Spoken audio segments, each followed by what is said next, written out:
Establecer contacto en los estudios de Nueva York con Diego Arria, fue embajador de Venezuela ante la Organización de Naciones Unidas.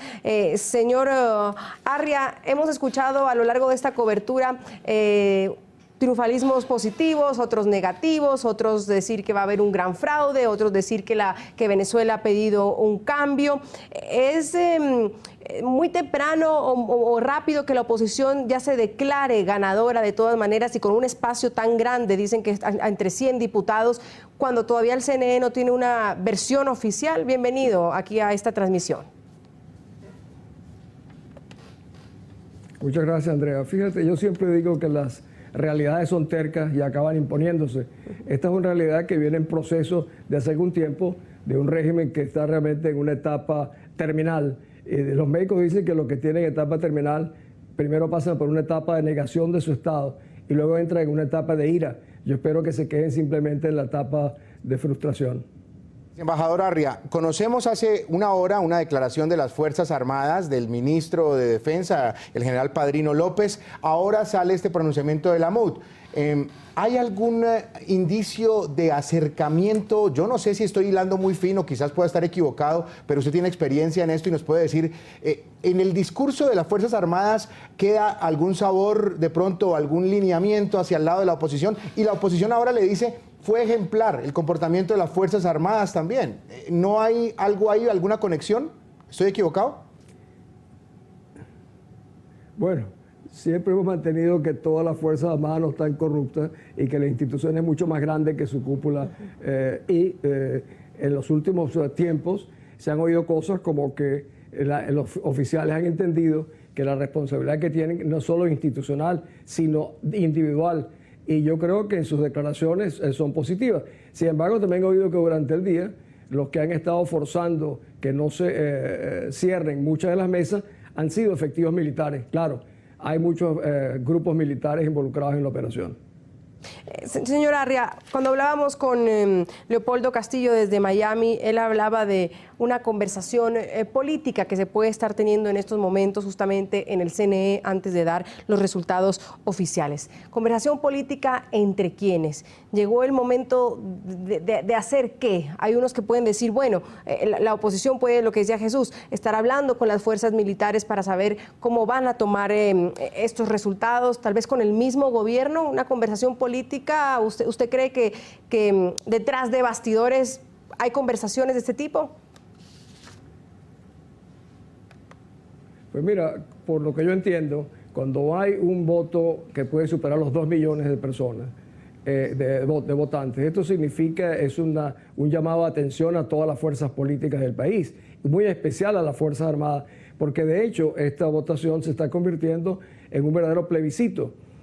En ningún lugar del mundo para unas elecciones legislativas votan más del 70%, como es el caso nuestro. Y esto lo hace una votación excepcional, que compite incluso con la votación presidencial. ¿Por qué? Porque los venezolanos hemos visto una oportunidad para entrar en un proceso de rescate del país que comienza realmente por purificar, limpiar las instituciones que controlan los poderes públicos en Venezuela. Y la primera de ellas es la Asamblea Nacional.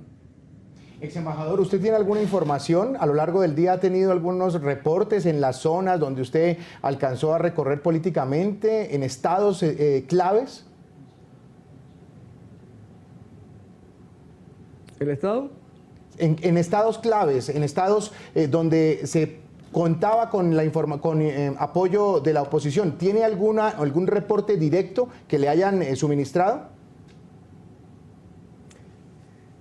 Sí, los estados claves han sido aún superiores en sus resultados a lo que se esperaban. Hay algo muy claro, lo dijo el propio secretario general de Acción Democrática hace poco, donde él decía, ellos conocen la realidad, que la tratarán de... Hay un aspecto que tal vez vale la pena recordar. En cada proceso, a lo largo de estos 16 años, el único sector donde este gobierno incompetente ha sido muy calificado ha sido en el trampear los procesos electorales. ¿Y cómo lo hacen? Varias maneras. La más efectiva ha sido, después que se cierran las mesas, tienen un par de horas donde tratan de ubicar a todos aquellos que no votaron y que ellos tienen registrados porque son beneficiarios de las obras de las misiones, que en el fondo son obras de caridad, o que son empleados públicos. Y eso en Venezuela son como 4 millones de personas.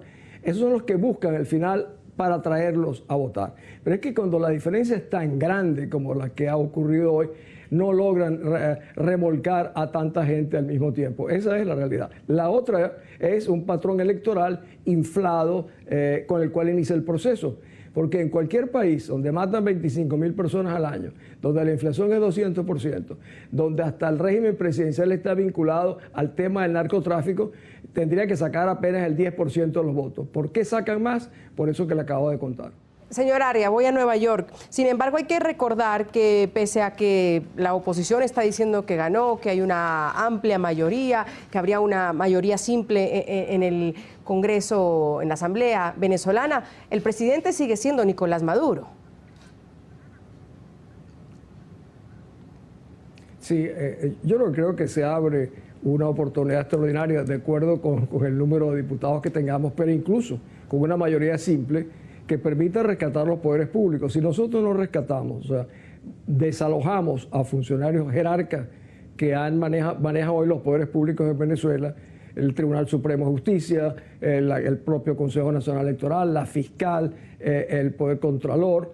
Si nosotros no hacemos eso, no vamos a poder rescatar la libertad y los derechos que realmente son esenciales. Y que es lo que yo creo que los venezolanos que votaron hoy están convencidos de que este era el principio de una operación de rescate.